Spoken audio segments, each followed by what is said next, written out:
Aplicación derivadas en el descenso del gradiente. Optimización de un modelo de regresión lineal. Hecho por mí. Bueno, vamos a empezar.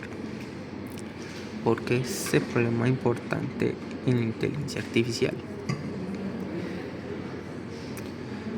Mi nombre es David, estudiante de Ingeniería en Inteligencia Artificial y Ciencia de Datos. Este es un video que les presento la solución de un problema real en mi profesión, aplicando el concepto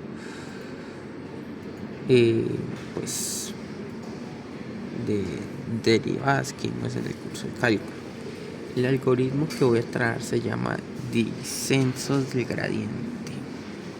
Descensos del gradiente es literalmente el motor que hace posible entrenar casi todos los modelos de machine learning modernos, desde una simple regresión lineal hasta los modelos grandes como ChatGPT. Sin derivadas no habría inteligencia artificial como la conocemos hoy. A lo largo de la presentación voy a seguir los 4 pasos del método propuesto: planteamiento, modelos matemáticos y modelos de registros. En el primer paso planteamos el problema de una empresa inmobiliaria de Cali. Tiene 5 viviendas registradas con su área construida y su precio de venta. Los datos están en la tabla izquierda. La empresa nos pide un modelo que prediga el precio de una vivienda nueva a partir únicamente de su área. Matemáticamente esto significa encontrar 2 parámetros pendientes e intercepto de una recta que pase lo más cerca posible de los 5 puntos. El problema no se vuelve y se resuelve por simple inspección y por despeje algebraico. Se suele mediante optimización, minimizando el uso de errores entre las predicciones del modelo y valores reales usando derivadas.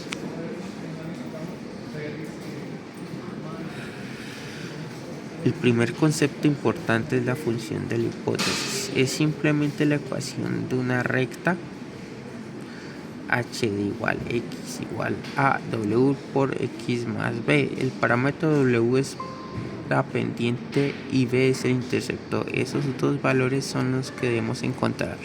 El segundo concepto es la función de costo. Aquí usamos el error cuadrático mediante dividido entre 2 para simplificar las cuantas. Luego lo que se hace es la fórmula para cada punto y calcular la diferencia entre los modelos que predice y el valor real. Al elevarlo al cuadrado suma todos los errores y los promedia. El cuadrado cumple con 2 funciones. Primero, elimina el signo para que los errores se cancelen entre sí, y segundo, penaliza más los errores grandes. Esta función es convexa, lo que garantiza que tiene un único mínimo global en el cual podemos llegar. Aquí está la institución geométrica del capítulo que vimos en el cálculo. La curva morada representa la función de costo, el punto rosado de nuestra posición actual y la línea rosada inclinada es la recta tangente en este punto. ¿Cómo podemos llegar a observar? Como vimos en esta ecuación 14 del capítulo, la derivada es precisamente la pendiente de esta recta tangente. Si la pendiente es positiva, entonces la función está subiendo. Si la es negativa, está bajando. Para minimizar el costo, lo que hacemos es movernos en sentido opuesto al pendiente, como muestra la ficha verde. Así descendemos paso a paso hasta el mínimo. De ahí nace el nombre de descenso del gradiente. Bueno, en el paso 2 modelamos matemáticamente la solución. Lo que necesitamos es saber desde nuestra actual cómo cambia el costo si movemos un poquito la W o un poco la B. Esos son las derivadas parciales. Aplicando la derivada de la suma que es la ecuación 16 del capítulo, y sobre todo la regla de la cadena, que es la ecuación 19, llegamos a estas dos fórmulas. Observen que el término x sub i que aparece en la derivada respecto a w es exactamente la derivada interna que exige la regla de la cadena. El factor un medio que incluimos en la función de costo se cancela con el 2 que aparece al derivar el cuadrado. Por eso lo metimos desde el principio para las fórmulas limpias. Derivar respecto a W, derivar respecto a AB. Ambas se obtienen aplicando.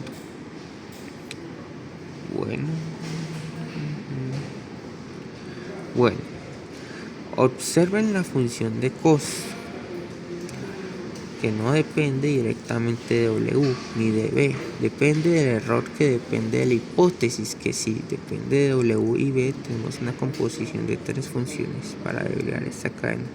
Usamos exactamente la regla de la cadena que vimos en el ejemplo 22 del capítulo.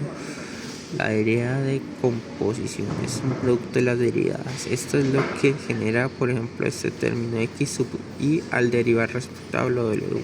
Esta misma lógica se extiende en el mundo real a redes neuronales con 10, 20 y 100 capas. El algoritmo de Backrop que determina ChatGPT y los modelos de visión por computadora no es otra cosa que aplicar la regla de la cadena cientos de veces de nuevo. Todo esto es prácticamente cálculo.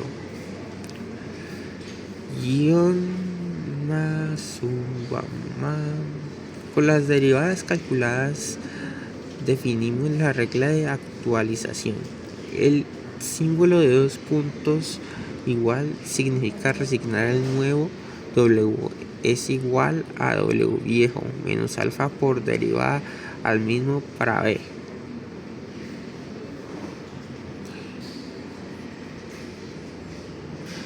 Y el signo menos es crucial. Como el gradiente apunta hacia el costo crece, nosotros nos vemos en el sentido contrario para descender. Si ponemos un más por error, el modelo divergirá en un lugar de aprender.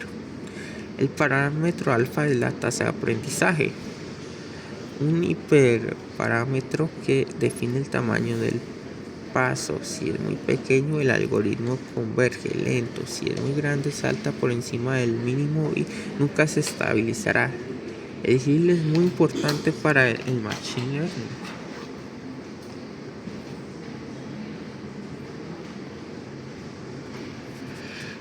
Pasamos al paso 3, la aplicación. Con la tasa de aprendizaje igual a 0,3 y partiendo de W y B igual a 0, corremos 200 iteraciones. En las iteraciones 0, el costo de 5,022 es un valor alto porque la recta inicial no ajusta nada en la primera iteración. Ya baja de 0,831 en la iteración 5, ya que estamos en el 0,10 y la iteración 200 y el costo es 0,0001, prácticamente 0, observando cómo las derivadas del comienzo validan más de 3 en magnitud. Se van reduciendo iteración a iteración. Esto produce pasos de cada más finos, que es exactamente lo que queremos al acercarnos al mínimo, no pasarnos de largo. Esta gráfica que podemos, por ejemplo, presenciar acá es una de las más importantes de este trabajo, que muestra el costo que prácticamente desciende a lo largo de las iteraciones. Observen pues el comportamiento, que al principio hay una caída muy pronunciada porque los gradientes son muy grandes y los pasos son grandes. Prácticamente luego la curva se aplana, los gradientes son pequeños, los pasos son pequeños y el algoritmo hace un ajuste cada vez más fino. Esto se llama convergencia monotónica. El costo solo baja, nunca sube. Es la señal que elegimos bien en la tasa de aprendizaje. Si hubiéramos puesto un alfa demasiado grande, esta gráfica tendría picos, incluso subirla. El algoritmo divergirá y aquí converge limpiamente a J igual a 0,0001.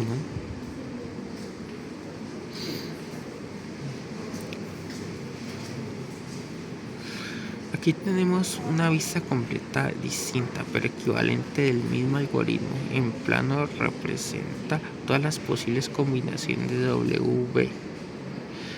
Las curvas moradas son las curvas de nivel de la función del costo, parecido a un mapa topográfico. El punto verde es nuestro inicio con W igual a 0 y B igual a 0. La trayectoria muestra cómo la iteración tras iteración los parámetros se van moviendo por el plano y la estrella dada marca donde llegamos al final. Lo interesante es observar cómo la trayectoria es curva. ¿No ven?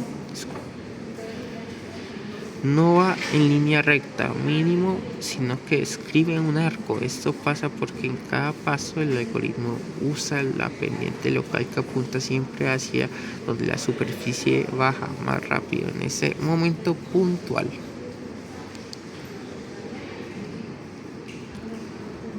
Ok,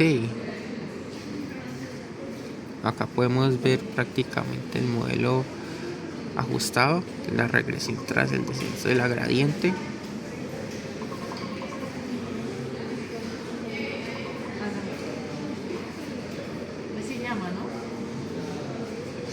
El final y el error óptimo de 2%, las iteraciones de 200 y la predicción de 329,8.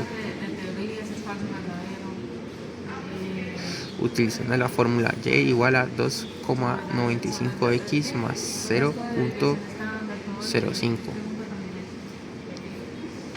Como pueden ver acá. Bueno, las conclusiones son que confirmamos que la derivada no es una herramienta abstracta del curso, sino el motor matemático directo de toda inteligencia artificial moderna. La regla de la cadena de la ecuación 19 que vimos en el capítulo es el concepto clave para este término x sub i que aparece en la derivada respecto a w. Es exactamente la derivada interna que exige la regla. La tercera es la solución numérica que se acerca a la solución analítica exacta con un error inferior a 2% de la pendiente. Eso valida tanto el modelamiento como la implementación. Y la cuarta es el mismo esquema escalar de redes neuronales con millones de parámetros, usando exactamente la misma lógica que lo que vimos aquí. La diferencia es la dimensión no conceptual. ¿Pero qué más quieren saber?